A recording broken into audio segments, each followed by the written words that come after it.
there, spooky friends, and welcome to another episode of the Scaryish podcast. Woo! I'm Robin Grace, this is Adam Diaz. Hello. I was trying to find a creative name to add in there, because it's spooky season, and we're going to be doing some spooky-ish, scary-ish topics. You said yours is real scary. I mean, I didn't say scary. Mine's very interesting, and there's certain sad parts to it. So. Okay. I'm going to be doing another exorcism, because what my patrons want, my patrons get. The patrons also inspired my topic. They suggested that urban legend should be it was the second most voted for topic. Okay. So I went to research the Babysitter and the Man Upstairs, which is what I'm calling my topic. So I originally was going to cover several smaller stories. When I started digging into it more, I was like, nope, never mind, because there was just so much in this rich vein that I was like, let's do it justice. Let's get through the whole thing. So very excited to cover that. So shout out to the patrons for giving us these wonderful topic suggestions for Spooktober. That said, before we jump into the topics, I think it would be fun to talk about something that happened over the weekend. The first ever SpookyCon is what we called it, SpookyCon 2021, which happened in Philadelphia, Pennsylvania. A lot of the Philadelphia and nearby residents, some of them not that nearby, I cannot believe that you guys flew from different states, and it's just absolutely nuts. Liz you guys and are Enzo Matrix came from Utah, which is not Ohio. I mean, we get those transposed. There were people from Ohio, though. There were people from Ohio there, and there were people from New Jersey there. We were the people from Vegas there, and it was just really fun. The folks all chipped in and helped us out with airfare so we can get out there. Captain Fake Eye put up this wonderful itinerary of a bunch of different activities that we could do, and so we went to Eastern State Penitentiary, which we have covered in the past, which is fucking huge. It was so big, it was shocking to me. And we only got to see a portion, but I would go back and take a much longer day there, because I want to see like death row. Apparently there's like Al Capone's cell that you can check out. So I really want to go there next time and just take my time, go around. And we got the thing that everybody kind of goes through, right? Done, at least. The main part where you get to see all the cells and the history. Like the main tour, and then you step out into the courtyard. When we entered the prison, it was light out. The sun was nice. out, yeah. It was actually really warm. It was warm, And then by the time we got through the prison, we stepped back out. It was colder, very windy, and there were thunderclouds overhead. And I was just like, ooh, it gonna rain. And they were definitely storm clouds. It's like you got out and it got scary. It was very interesting that you're at this place that's supposed to be haunted, right? And then you walk out after going through all those hallways and all those really old cells that still have stuff in them, and they look really creepy. A lot of our spooky friends took amazing pictures. But you walk out of there and then it's just dark, stormy clouds.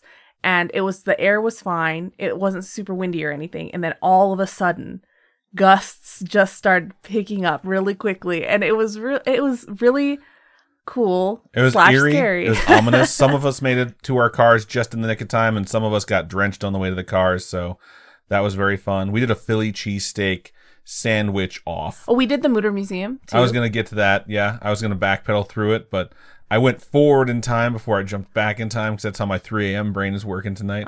We'll jump back to the Mutter Museum. That's what we did first. It's like medical oddities. It was very cool. There's a lot of crazy stuff in there. It was really interesting and really fascinating, because there's stuff that you don't really think about, right? That has happened to people, and it's medically recorded. And that's how, doctors these days know how to perform certain procedures, because they've experienced all these things and it's recorded for medical posterity, right? And so this place is just a collection of all these really interesting things. And the crazy part is, like, a lot of it is wax models. But then there are a lot of things that are real too.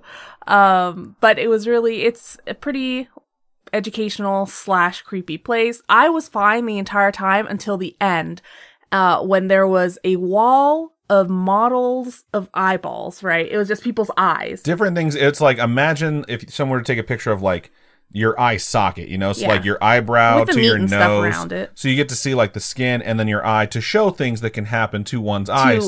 Yeah. I was on the top row still reading about like different diseases and how your eyes will look. And I'm like, I look like that sometimes. I look like that sometimes. I've had pink eye. Robin saw one that just turned her stomach. Yeah. And the only one that made me nauseous was an eye that had a wood splinter in it. I was like, so it was like just a normal God. model of an eye with just like someone's like, okay, cool, now poke a stick into it. I was just like, like, this is awful. I knew someone growing up who had that happen to him. Shut up! He had a ball. Get out. They were playing baseball. The ball rolled into the woods, and he bent down to pick it up, and he just didn't see a stick, and went straight into his eye. He lost the eye. That's one of my biggest fears when I worked at GameStop is you have all those pegs sticking out of the Yeah, wall. I almost fucking lost an eye multiple times working at GameStop, and said got stabbed in the fucking forehead. Yeah, that's lucky. Yeah. That's so lucky. But yeah, things getting into my eye freaks me out. Right now, my eye's starting to get real itchy because I'm just thinking about it. But yeah, that place was really cool. They had different exhibits, different things to see. There was like, when we first got there, they had this presentation of like all these skulls and different damage that they've received, right? Like one was like late stage syphilis, what it does to your skull. One was a person that got hit with a hammer. Yep. And then there was one that they're like, oh, guess what this one is? And Adam's immediately like, axe wound. I was like, axe. And they're like, yeah, it was an axe. Yeah, everybody said different things. Adam was like, axe, and that it was a like legitimate axe wound. A couple of people in the group like sort of looked at me like, oh, he was right. And I'm like, yeah, like celebrating. And I was just like, you're a serial killer. It makes sense. Which is funny because when we went there, we're all just like, please don't murder us. Yeah. Don't be axe murderers. Everyone's like, hello, strangers. Please don't kill me. Turns out Adam is the axe murderer. No. Anyway, we had a lot of fun with everyone. It was really cool to meet everyone and get to know everyone and talk to you guys and meet you in person. And we're really thankful to have amazing spooky friends and hope we can do it again sometime in the near future. I think it's really awesome, and it really shows the character of a lot of these folks who said like, oh, if that happened, I would totally go, because a lot of that conversation took place on the live stream, you know. Mm-hmm. And several folks just realized through chatting like, oh, I'm from Philadelphia too, you know, and they're like, oh, we should just say something or we should just do something and get Adam and Robin out here. And then, you know, Captain Fake Eye kind of took off with it. She did the itinerary, it became real, and folks were just like, fuck yeah, we're doing this, you know. And I think just being there around all those folks, especially Saturday night when we just hung out and ate Philly cheesesteaks to determine which of 3 locations was the best. Which turned out everybody chose Mama's Pizzeria, which no longer serves pizza because they're focusing on sandwiches. And damn, they're doing a good job of it. But anyways, just sitting there, I was like, this is awesome. And it really made me feel kind of guilty. Like, I can't believe we put so much on Fake Eye. Yes, she worked incredibly to plan hard. all of it. And then everyone had to, like, you know, go through a lot to get there. We all had to like coordinate, and I think everyone's kind of going through her as a communication hub, and we stayed at her place while we were there, and we did the cook-off there.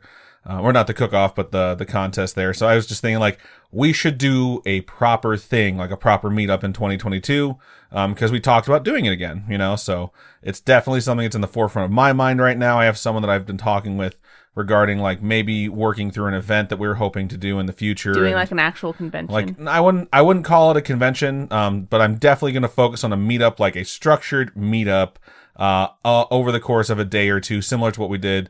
But we will see what happens with it. I would absolutely love to do a convention. I just don't know if we're going to be able to get other people besides us into a venue.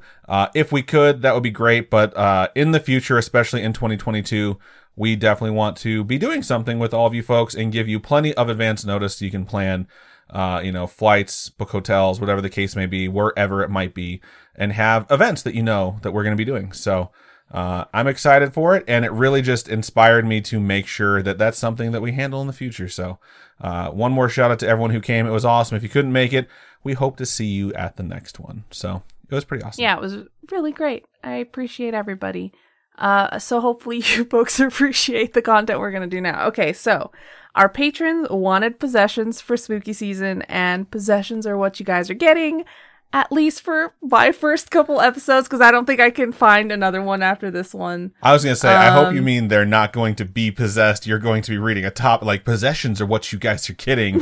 No. We took a list of everyone who voted, and we put your name on a voodoo doll and some other stuff. You're welcome. You're possessed now. Oh, no, but you would actually be surprised with how little there is available in mainstream media about people who have been possessed.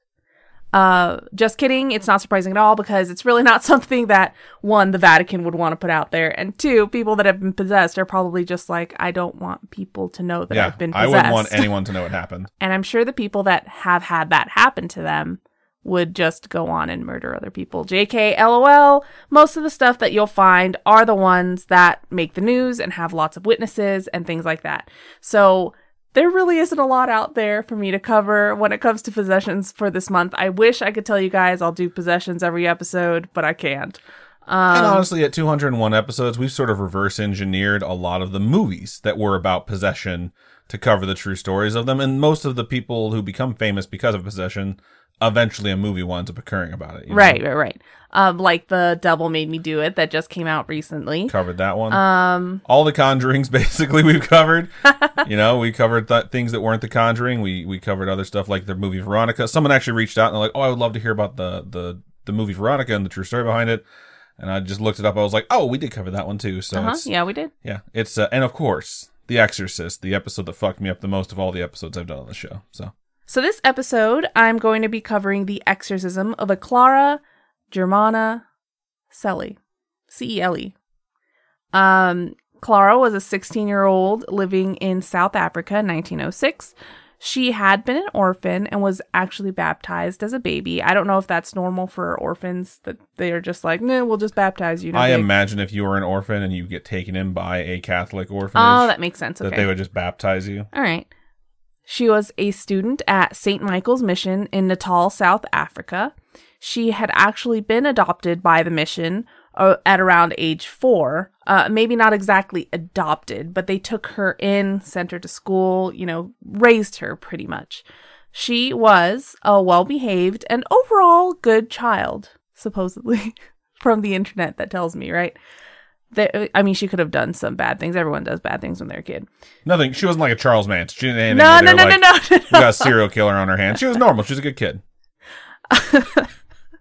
There are those that say she performed some strange prayers or rituals, though they're not exactly sure why. And these rituals resulted in Clara making a pact with Satan. A few days after this supposed pact, she began behaving strangely. Supposedly it was on her 16th birthday when she began crying out, "Get a priest! I have to confess something! Get him quickly! I'm afraid Satan will kill me before I have the chance to confess." Wow. Yeah. Probably not in that... that voice? Yeah, I'm guessing not. Probably more like demonic, scary sounding voice, right? Supposedly, she had told her confessor, which is just the person who sits in the booth that you confess to, right? A Father Horner Erasmus, that she was possessed. And she never explained to him exactly why she had made the pact or what she hoped to gain by selling her soul. Some think that she did so because she was going through a rebellious teenage phase, or that she was just an overly curious child and just was looking into this different stuff, right? Or wanted to test it and see if it was real. According to a nun, any type of holy objects like crucifixes drove her absolutely crazy. Nuns found her one day in her room in August of 1906. She was curled up in her room. She had made in a mess of her own room. Like, she had ransacked the whole thing. She ruined her own bed frame. She just tossed up her room. And she told the nuns that she'd thrown away her crucifixes, her rosaries, and any other religious objects. She just could not stand them. And she would growl and speak in tongues. She even spoke languages that she had no knowledge of prior. So witnesses reported that she understood Polish, German, French, Norwegian, and other languages. She would tear at her own clothes and would show signs of superhuman strength. So she would actually shove some nuns around. She would toss them around these convent rooms, and she even was so strong that she would leave some of these nuns unconscious by how hard she shoved them. Wow. 4 people were barely enough to hold her down. That's how strong she was. Sounds like activated adrenal glands, Like all of a sudden you become super, super strong. A nun that was attending to Clara wrote, Quote, no animal had ever made such sounds, neither the lions of East Africa nor the angry bulls. At times, it sounded like a veritable herd of wild beasts orchestrated by Satan had formed a hellish choir, end quote. So the sounds that were just coming out of this girl's mouth were just awful.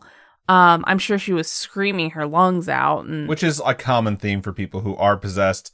They have these like raised vocal cords. Or it's like they're talking multiple voices over their one voice or something like that. And I'm sure she did some creepy ass shit. While displaying these signs of possession, she would say things along the lines of, you betrayed me, you promised me glory, but now you torture me. Like she's speaking to the devil that she made a contract. You think the devil answered back like, I'm the devil, duh.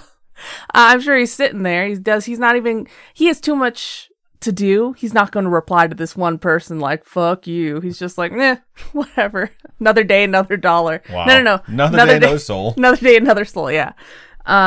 What's even more possession-y is that, like something out of The Exorcist, she could read those around her. Like she could read their minds.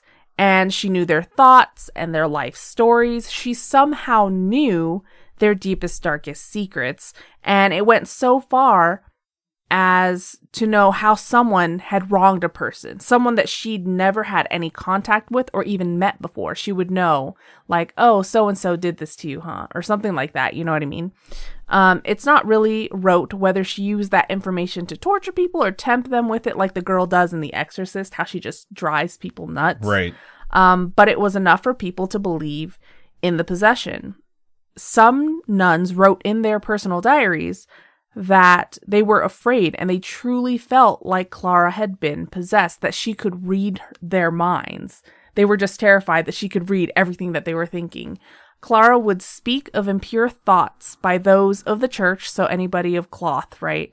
And other things that she shouldn't have known. So she would talk about, them having sexy thoughts about others or something like that. Your mother cooked socks in hell. Cook socks. That's my favorite. my favorite dyslexic meme. Fuck.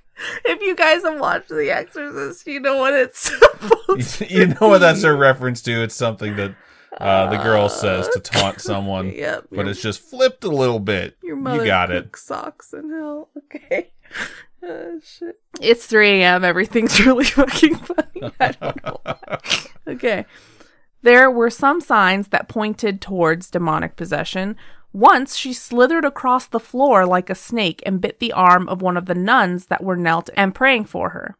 Legend has it that it actually left marks like a snake bite after she bit her. I don't know how much I believe of that shit, but if it's true, then that's absolutely terrifying. That one's a bit hard for me to believe. The nuns were convinced that she needed help. All this stuff that she was doing, all these crazy actions and her strength and things like that, it was enough evidence so that the priests were approved to perform exorcisms on her. It was similar to cases like that of Annalise Michelle that you've covered before. Which is Emily Rose. Yes. The inspiration for the exorcism of Emily Rose. Yeah.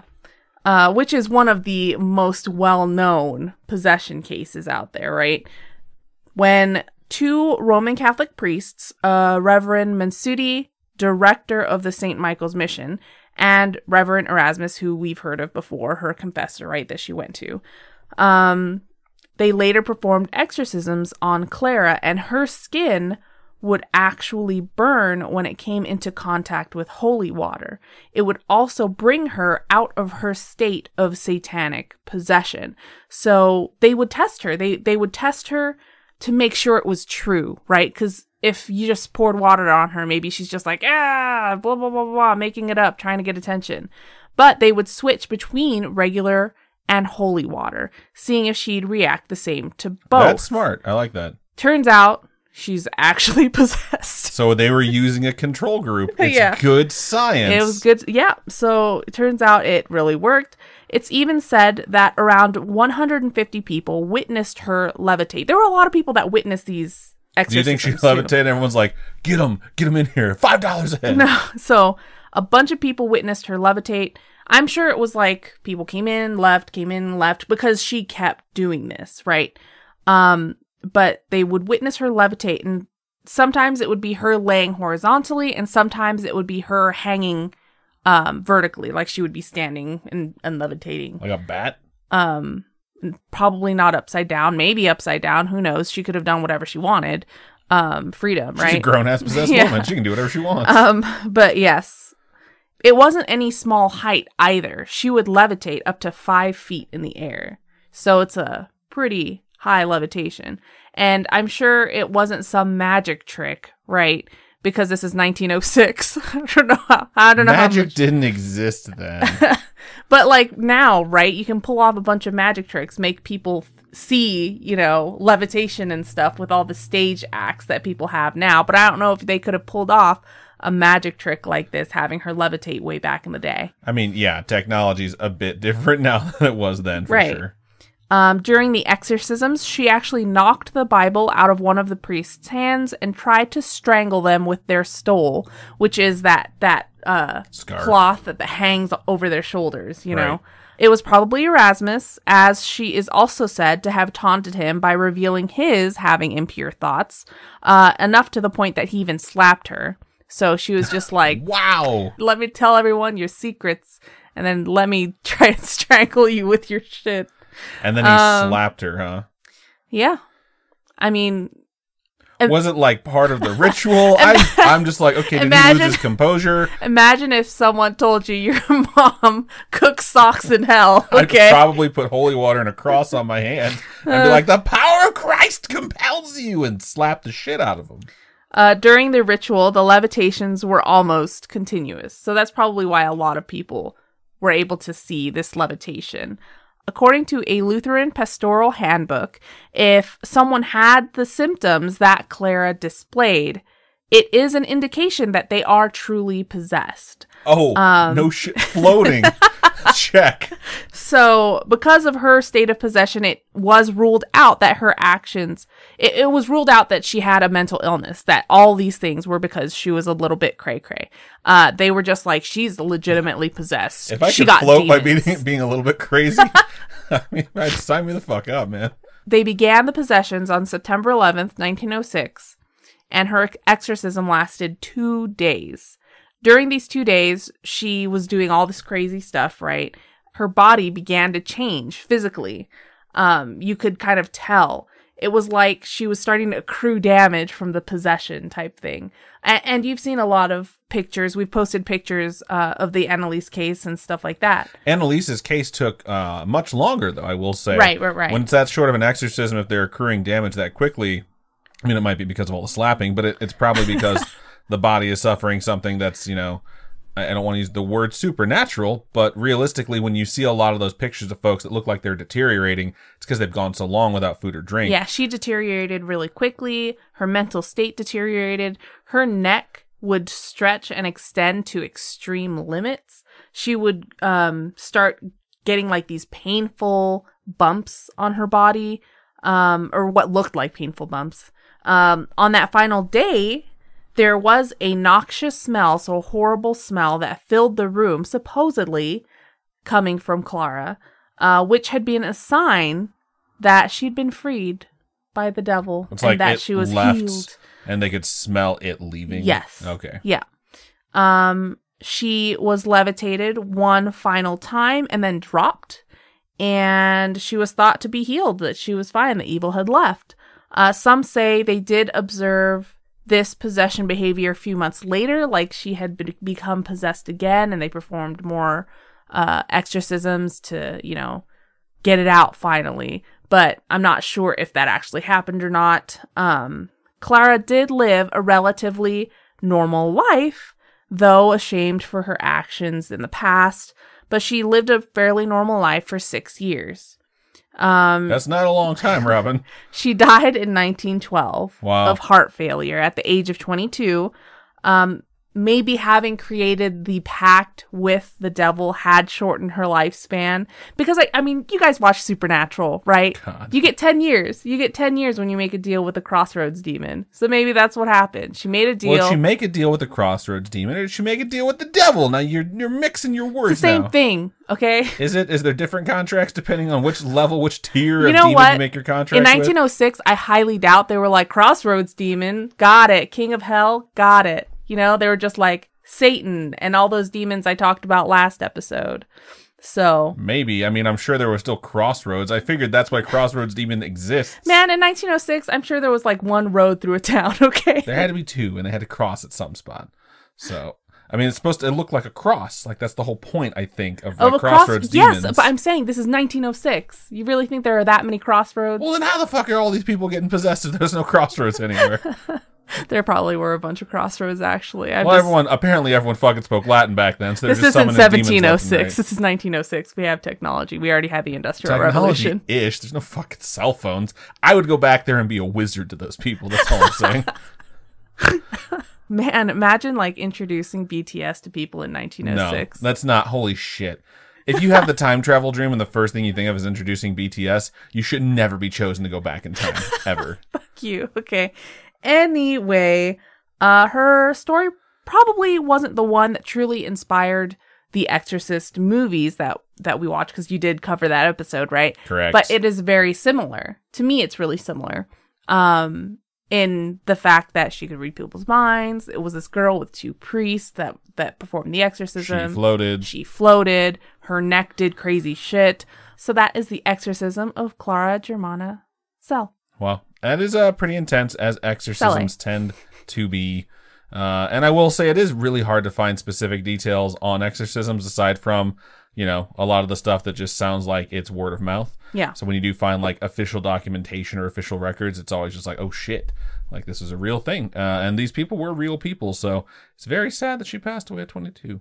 It is very sad. It's sad that she got possessed at all. It's sad that she died of heart failure. And I am very curious if the heart failure had something to do with her having been possessed before. Or had that type of, like, her body went through something so intense. Yeah, you know? so traumatic. I would imagine if she had her exorcism last longer, my brain immediately would have gone there. But having it only been 2 days, I'm not sure. That makes me feel like she might have had further exorcisms later on. But I guess we'll never really know for sure. So yeah, good stuff. Good topic. Thanks. All right. Before we move into my topic, we're going to take a quick commercial break. And we are back. So this week I will be covering the second most requested topic from our wonderful, amazing, beautiful patrons. It is interesting because there are times where we cover a cryptid or a ghost story, and those are actually considered urban legends. So when we ask, you know, what kind of topics do you want to hear? What kind of genre are you looking for? And people say urban legends. It made me think, because we usually have two sort of things when we cover urban legends.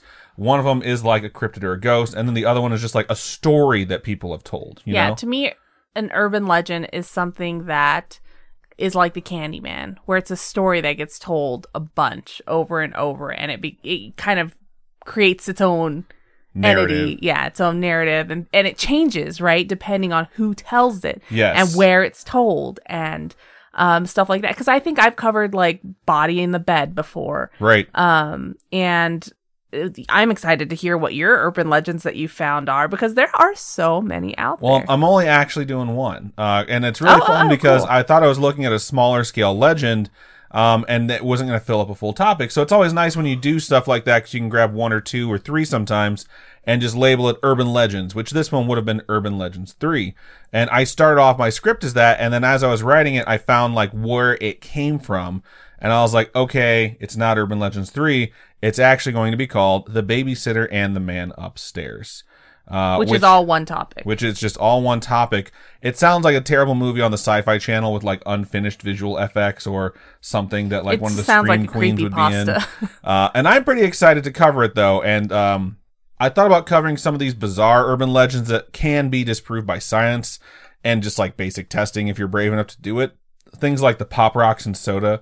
That's the first urban legend that comes to my head when I think of certain things. That's not really an urban legend. I mean, it is an urban legend. The urban legend is if you drink Pop Rocks and soda, you die. Like, your stomach will explode. And I can't tell you how many kids growing up told me they knew someone who died from drinking soda and a full thing of Pop Rocks, which was all bullshit. They're probably all flat earthers at some stupid convention right now. But then I started thinking about some of the other urban legends that I remember hearing growing up and started really considering, did people actually believe these things too? Maybe these things actually happened. How long have they been around? How long have they been told? And there had to be a few urban legends that just have sort of persisted for a while and then spilled over into pop culture, where people think it's from the pop culture reference versus it being from wherever it actually originated from. Kind of like the Simpsons prophecies. You know, how everyone was like, oh my God, the Simpsons predicted this way back when. It's like, no, they were commenting on it when it was happening in society at that moment. Now it's happening again, and everyone's too stupid to go back and watch the episode, which is basically what that whole episode was about. So I'm thinking, okay, what are some of these urban legends that have been around for a while where that happened? So I'm going to tell you a story, an urban legend that I remember hearing growing up. And the first time I heard it was at a sleepover when I was really young. And I cannot remember who told it for the life of me. I feel like it was my brother, but I don't know where he would have heard it. But it goes like this.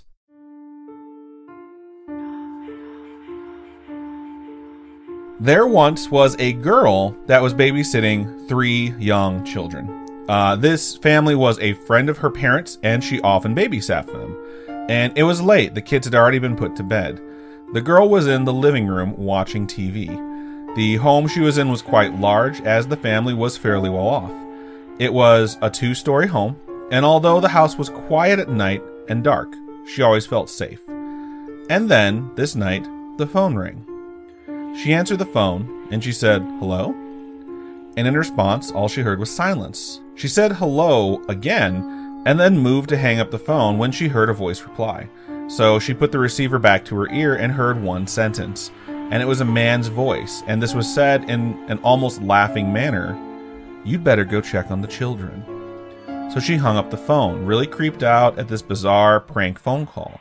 But she shook it off, and she just proceeded to continue watching TV. And not long after, the phone rang again. And she looked at the phone, feeling nervous and fearful of who might be calling, but she's also very cognizant of the fact that the kids' parents may be calling to tell her they're on the way home, or that they've been delayed, or just to check and see how things are going. So she answers the phone, and she says, "Hello?" And there's silence. And she doesn't ask a second time this time. She just starts to hang up the phone, but she hears that man's same laugh, this time in a more sinister tone, and the sentence again, "You better go check on the children." So she slams the phone down and stands up. And in my mind's eye, when I heard this story, she had a bowl of popcorn on her lap, which then just spills out onto the floor. Because for some reason, the popcorn spilling on the floor is like the destruction of innocence in this story for me. So she picks up the phone and she dials 911 because she's very scared. And she tells the operator what is happening. And the operator calms her down and tells her, if he calls back again, we will trace the call. So she hangs up. And she sits down. How's that possible? It's an urban legend. Okay. She hangs up and she sits down. She's not even paying attention to her show anymore. She's just staring at the phone and staring and staring. And then it rings. It barely rings. She's so ready for this. She immediately pulls the receiver to her ear and just listens. And she immediately hears this man's sinister laughter and immediately just hangs up the phone and cries. And she's clutching a pillow to her chest and looking around. Suddenly, she realizes that this house that had always felt safe now feels like it's watching her. Has she checked on the children? And then the phone rings again for a 4th time, and she hesitates, but she's mustering up this courage to answer the phone, and when she finally does, she brings the receiver to her ear, and she hears a voice that says, "Hello, hello, are you there?" It's the police operator calling back. And she says, "Hello, yes, I'm here," and the operator says, "You need to leave the house right away. Don't go anywhere else in the home. Just go outside immediately. Police are on the way." And with that, she drops the receiver and she runs to the front door. And that run seems like it drags on for an eternity, but at the same time, she's never run faster in her life. So she opens the door and bolts out into the front yard all the way to the street. She doesn't wait long, maybe a minute or so before the police arrive. She doesn't even check on the children? And the police quickly get out. An officer rushes over to her and they lead her to the car. and the other officers go inside and search the house. And eventually one of the other officers that was inside comes outside, and the officer that's been standing next to her walks over there and they talk. And then the officer that had been protecting her comes back and tells her the calls are being made from inside the house. And it seems that each time this person called, he had just killed one of these kids. And that each time he was calling, he was giving her an opportunity to check on them and save the other ones. That's so fucking... She's an idiot. So she's horrified. And then the officer in front of her and the other officers coming out of the house are all looking at her like it's her fault. It is her fault. She should have been checking on the kids. And that's the end. That's like the version of the story that I heard. I filled in some details from multiple tellings I found on the internet. I heard that story a lot growing up, like at spooky places, at campfires. Like the calls coming from inside the house was always the thing. That was like the twist where it's like, get out of the house. And there's certain versions where she goes upstairs and she dies. There's a different version that I heard at a camp where it was the kids playing a prank. And the whole moral of it is to not play pranks on people because the police got called. But searching for these urban legends tonight, I found a whole bunch of urban legends that list this one. And it turns out it's been told since the 1950s or 60s. So I thought maybe, just maybe, this is based on an actual event. So here's the thing. It is, and it isn't. The way it is based on a true story is the way in which if a person who was babysitting had something happen to them, it would loosely be defined as, based on a true story. Like how The Strangers, where they do the home invasion thing, is based on a true story. And then when they interview the director, they're like, someone used our driveway to turn around one night and it really scared me. And that's where this idea came from. It's like, fuck you. Like, that is nothing like it. Shouldn't be based on a true story. So I thought that's probably where this came from.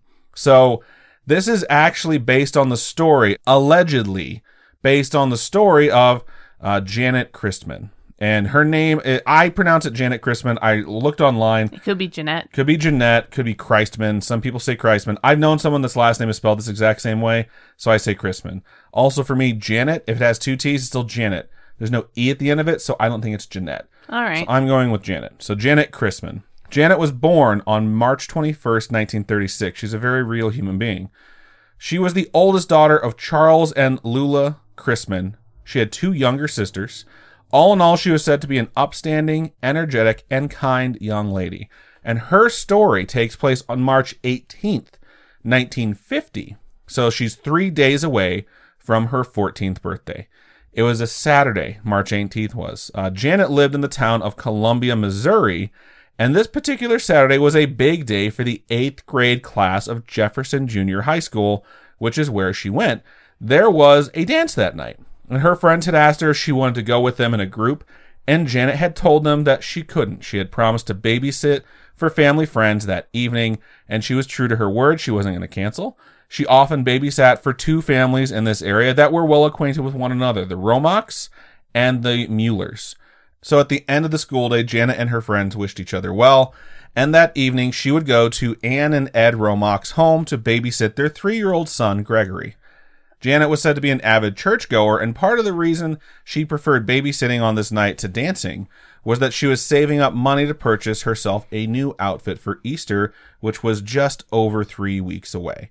Janet arrived promptly at 7:30 p.m., as previously agreed. Anne Romach was actually pregnant at this time. Anne and her husband had actually just moved into this home, which was at 1015 Stewart Road. That is no longer there. Wow. There's now a subdivision there, whereas this was actually outside the city of Columbia before, kind of in a rural area. If you look up 1015 Stewart Road, it'll bring you to 1013, and it's very odd because 1015 doesn't exist. It goes 1011, 1013, and then it jumps into the 1100s immediately after that. So I don't know if it's like bad memories or whatever happened here, but when the subdivision was built, they changed the addressing convention where it's no longer used. So Anne, who's pregnant, just gone through this big move, which is obviously very stressful, is thrilled to be going for a night out. She let Janet know that Gregory was already asleep. He was listening to the radio, which was on in his room still, so he should sleep soundly until they returned. Ed provided Janet with a little bit different of information before their departure. He actually showed Janet his shotgun. He taught her how to load, unload, and fire the weapon. Okay. Just in case anything happened. That's weird. That is weird. But at the same time, it's a different time. They're in rural Missouri. He just sort of decided that this is something he's going to show her. Maybe she already knew how to shoot a gun, but either way, that's what he showed her. And then they decided to leave the gun at the front door. So that's also weird. Upon their departure, the couple told Janet to lock the door and to turn on the porch light if anyone came by to see who they were. They departed for the evening out with their friends, which also included the Mueller family, which Janet was familiar with. Janet settled in for a quiet night once they had left, and right after they left, the weather took a turn, and a pretty bad storm actually kicked up outside. So between 7:30 and 10:35 in the evening, not much is known exactly about what happened, but it was probably very quiet. But at 10:35 p.m., Boone County Sheriff's Department received a call. When the operator answered, the words came through stating, "Come quick." And that's it. They were screamed by a female who sounded as if she was terrified and in desperate need of help before the line went dead directly after that. That's terrifying. The operator believed wholeheartedly it was a real phone call and not a prank, but the call was so short they were unable to trace the call. Then around 11 p.m., Anne called home to check and see how everything was, but there was no answer. She assumed that Janet had fallen asleep because it was kind of late, and her and Ed decided that they would stay out since it was their first night out in some time. They wound up getting home at 1:35 a.m., so they stayed out pretty late. The first thing the couple noticed when they pulled up is that the porch light was on. And then they went to the door, and while trying to unlock it, they realized it was already unlocked. That's scary. And as soon as they stepped inside, they saw Janet's body laying on the ground in a pool of her own blood. Her head had been struck and wounded very deeply with a blunt object. She had been stabbed with a small, thin object that was later determined to be a mechanical pencil. And she was strangled with the cord from an iron nearby that had been cut from the iron with a pair of scissors to strangle her. She had been raped and then left dead on the floor with her legs spread completely open. Wow. Anne was absolutely horrified at the sight, but only stood there for a moment before sprinting up the stairs to check on Gregory, her 3-year-old son, who lay next to a still active radio and was sleeping soundly and completely unharmed. That's sad. The police came. Thank God the kid was okay. Yeah, but it's still horrifying sad what that happened. she just got brutally murdered. Yes. And did they go there specifically just to murder her? It seems like it, right? So there's nothing stolen. The house isn't trashed aside from signs of a struggle. It's clear that she fought her assailant. And the police get called out and they begin to investigate. They find muddy shoe prints outside from an adult male shoe leading to a window on the side of the house which had been broken. The back door had been left slightly ajar with footprints leading out. So they brought in dogs to track the scent, and those dogs were able to trail the scent for about a mile before they lost it because the night's storm had washed away the scent. The police asked the community for help, and several folks called in the next couple days to report suspects that they believed were associated with the rape and murder. And those turned out to be no fucking help at all, because these anonymous tipsters were suggesting several individuals who were all black members in the community. They all had 3 things in common. 1, they were upstanding citizens. They had never committed a crime. 2, they were not connected in any way, shape, or form to Janet. And 3, and most importantly, they were all accounted for the entire evening where this took place. But people were just being racist. People were just tossing out I'm pretty sure that black person raped and murdered that poor girl. And the police went to investigate. So these absolute morons with their racist bullshit only served to hold back the investigation while the police had to follow up on leads that would go absolutely nowhere. And as a side note, it's not beyond police forces, especially in the 1950s, to just pin something on someone who didn't do it. Not just against African Americans, but just in general, which is likely why these fuckheads were calling in with these fake tips trying to do something against someone they didn't like. In fact, the police in this area, this exact police force, had done just that in 1946, 4 years earlier. A woman named Mary Lou Jenkins had been at home while her mother was visiting a friend and her father was out of town on business. Her body was found the next day by her mother when she came home. When she walked in, her daughter was laying on the floor in a pool of her own blood with an extension cord wrapped around her neck that had been used to strangle her, stabbed with a small object that was later determined to be a mechanical pencil, with her legs completely spread open because she had been raped. Sounds familiar, right? Mm-hmm. So the police couldn't find any suspects in 1946, but 2 weeks after this happened, a man decided to murder his wife. The police decided to kill two birds with one stone. So when they interrogated this man named Floyd Cochran regarding his wife's murder, he confessed. He never denied it. He wasn't even sorry about it. He stated, absolutely, I did it. That interrogation continued for an additional 10 hours until he made statements that supposedly incriminated him in the rape and murder of Mary Lou Jenkins 2 weeks prior as well. He later confessed to Mary Lou's rape and murder, but prior to having his death sentence carried out, he stated that he did not rape her, he did not kill her, he did not know her, and the police had forced the confession out of him because they were incompetent and didn't want to find the real culprit. And then this future murder happened. 4 years later, the same fucking thing happens, and people know it was pinned on the wrong person, and they start calling in, reporting the wrong person because they're racist, and they know the police force has done it before. And that other guy's already been executed. He's already dead. Flashback to 1950. Racist tips hurt the investigation. The police are desperate for leads. And then some things start to come out that they found odd. The family that the Romachs had been with the evening of Janet's murder, the Muellers, well, their husband in that family was named Robert Mueller. That night, he left a couple of hours after the arrival of the Romachs, claiming that he needed to meet with a doctor who would be treating their son. What the what? He was gone for 2 hours in the middle of the night to meet with a doctor that would be treating his son later. In the middle of the night? In the middle of the night. And he came back. The police contacted their doctor that he supposedly met. He said, I never met with him. I don't know what he's talking about. So they started asking the family, the Romachs, about what kind of man Robert Mueller was. And they led with, well, he was a soldier in World War II. Because he always kind of had to toss that out there in 1950. The war just ended 6 years prior. But then they asked, what kind of behavior does he have? Paint us a picture of what he's like. And Anne Romach said she didn't like him. She didn't like being alone with him. He was constantly trying to force himself onto her. He had visited her 24 hours before the murder while she was mending a piece of clothing, and he groped her breast and tried to coerce her into sex. What the fuck? Her husband had come home and he fucked off, basically. Ed Romach, the husband, stated that he was a crude man, and he often spoke of spoiling virgins and how much it interested him. What the fuck? He didn't just want to have sex with virgins, he basically wanted to fucking ruin them.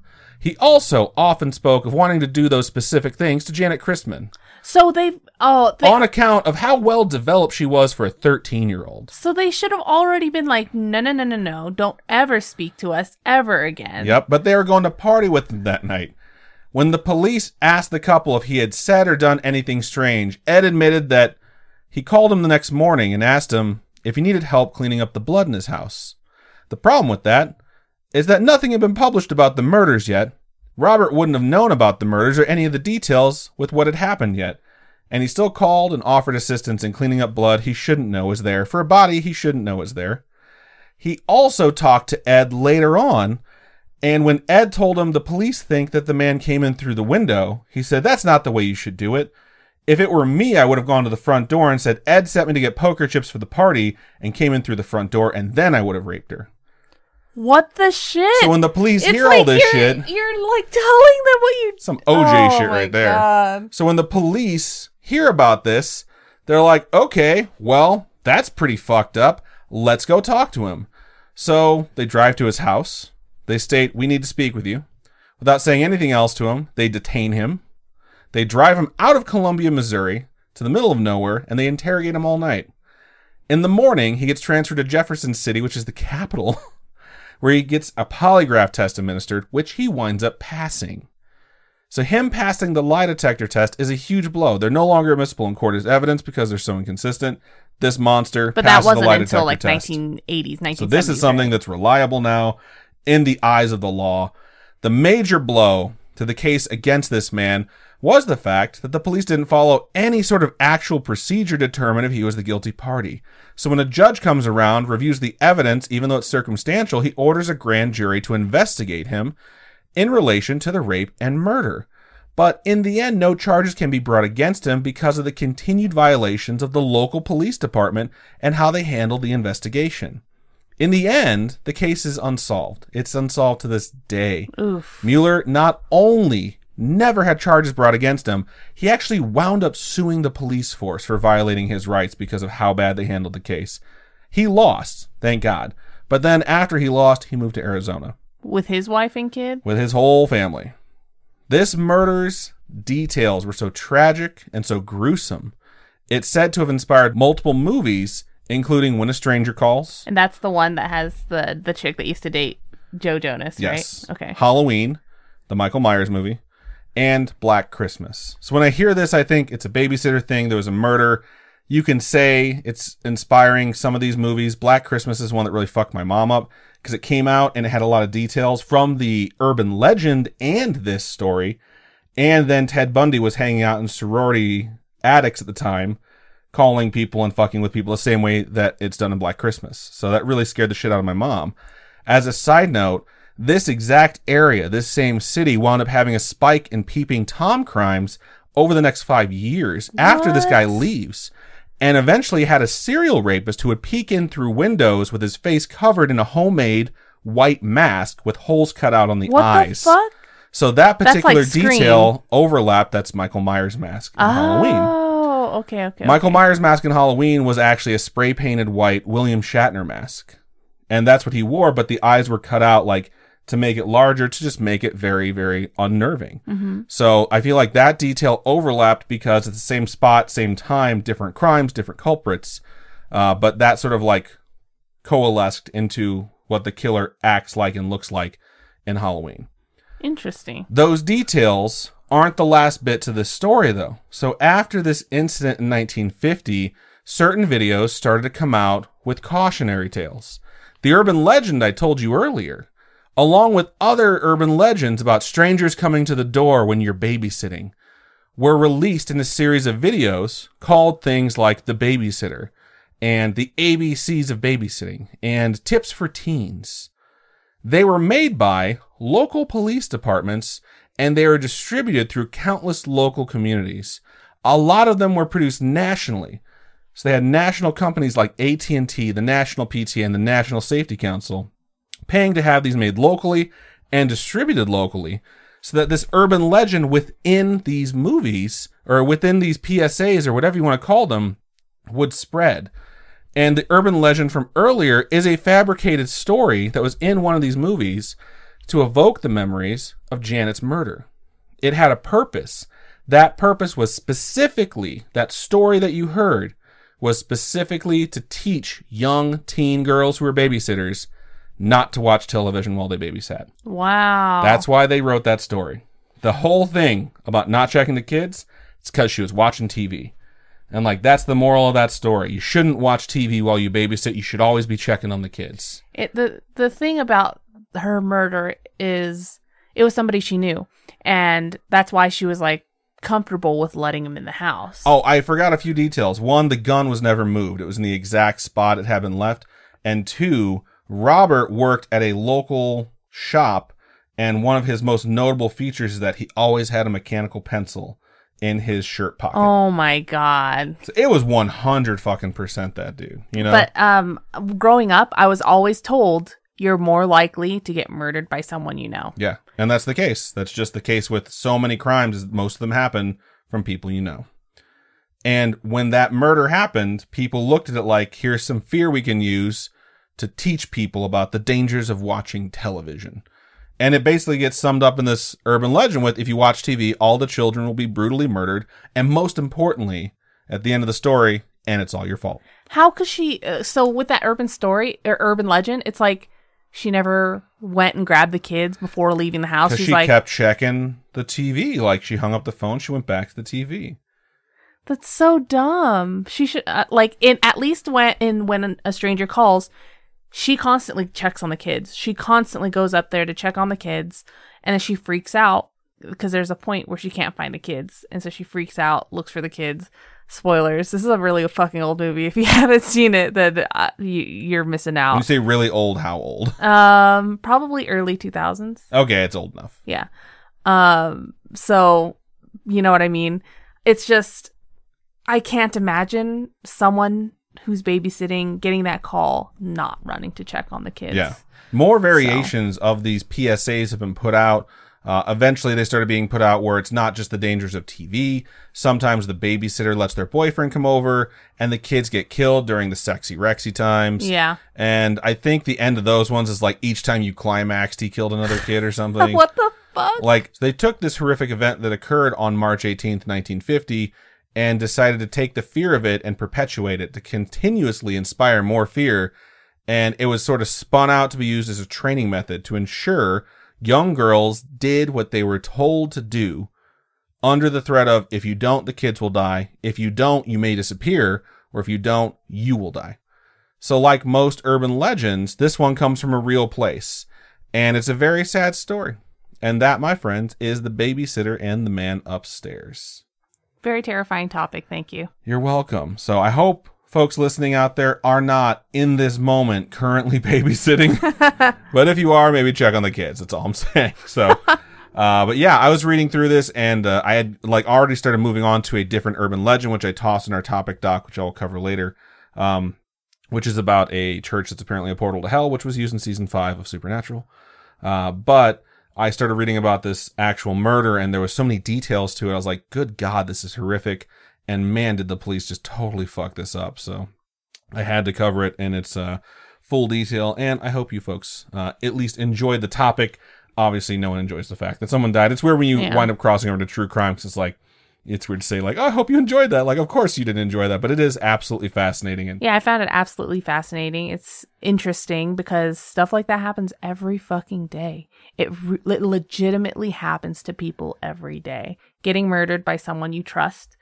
And you know, you just open the door to somebody that that you see all the fucking time. They're like, time to murder you. You know? I was thinking about it as I was reading the facts of the case of how hard a murder like this would be to get away with nowadays, because so many people have Ring cameras, you know, so many people have cell phones. You probably couldn't get away with it these days. You'd have to go through, it's not just a crime of passion, it's not just a crime of opportunity. You'd have to go through so much extensive planning and hope that they didn't have any sort of like camera. I was watching season 1 while I was writing this, and I was like, how in the fuck do none of these places have cameras that catch this dude as he's sneaking in? Like, you're telling me that this super rich people in New York, like upper echelon, like 1%ers, don't have any cameras in their houses? Like, get the fuck out of here. So I thought about that when I was writing this topic too, because I was like, I can understand it. It's 1950. This house is in the middle of nowhere. There are still certainly houses in the middle of nowhere, but lots of folks have access to things like Ring cameras, you know? Yeah. Everyone has a cell phone. There's a bunch of different ways it can be traced. So I hope that something this sad and this tragic is just not as frequently occurring as something like this happens every day makes it seem. I mean, I bet it does happen very often, but people don't get away with it like this. That's the thing. Is like, people get murdered, but people don't get away with it. Crime doesn't pay. Crime does not pay. Don't go murdering, folks. That's Robin's advice for you. Murdering's bad. Yeah. Okay. Murdering's bad, okay? But hopefully folks liked our topics and that you enjoy this episode for spooky season. And if it's not spooky season and you're listening to this some year later or a couple years later, who knows? It was spooky season. It was spooky when we recorded. Yeah, and if anyone has a story they would like to share to us, it does not have to be related to the topics we covered tonight. It can be paranormal, supernatural, spiritual, coincidental, true crime, extraterrestrial in nature. Feel free to reach out to us. You can email storytime@scaryish.com or go to our website, scaryish.com. Click on Contact Us, fill out that form, it comes directly to us. You can also hit us up on any of our social medias. Twitter is @ScarishPod, Instagram is @ScarishPodcast, and Facebook is facebook.com/ScarishPodcast. We would love to hear from you.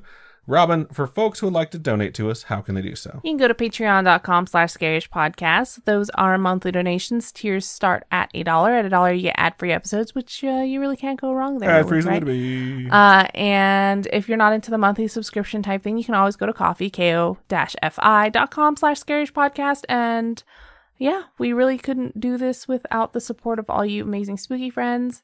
And hopefully we'll get to meet a lot of you in the future. Indeed. So thank you so much for listening, and I think that's about everything for episode 201. So Robin, go ahead and sign us out. Keep on creeping on, and we'll talk to you guys later. Bye.